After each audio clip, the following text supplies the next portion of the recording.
Hello, welcome to Ask Dr. Pane.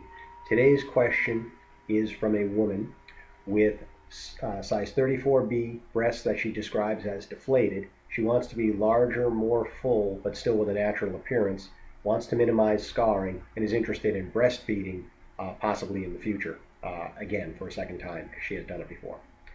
Now, in this case, the best option is probably going to be with a silicone gel implant because the tissues are slightly deflated. There's not a lot of drooping, but there is some ptosis of the lower part of the breast.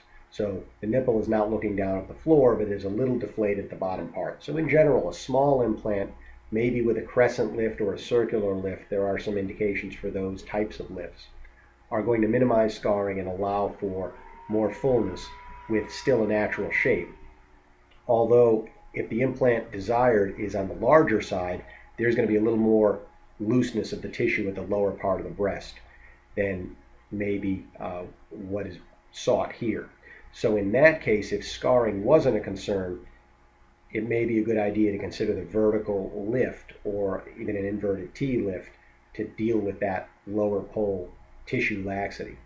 But if breastfeeding is a concern in the future, I would caution you to avoid surgery until after that is taken care of. The reason is you want the result to last as long as possible. And if we do an implant and a lift now, that's great. But if there's a pregnancy and breastfeeding, then this shape is going to change to some degree. It may not be a lot, but you could end up having a revision procedure that you might not need if you delayed the surgery until after childbearing, breastfeeding was taken care of. So again, something to keep in mind. It's best to do an in-person consultation here because there's a little complexity of the issues involved with the scarring, the type of implant, and so forth. But that is the overview of how that question would be handled. If possible, best to delay until after childbearing, but not required. Not everybody gets a change in shape, but everyone's got to weigh that individual possibility for themselves and see what they would like to do. So, hope that covers it, and we will talk to you next time.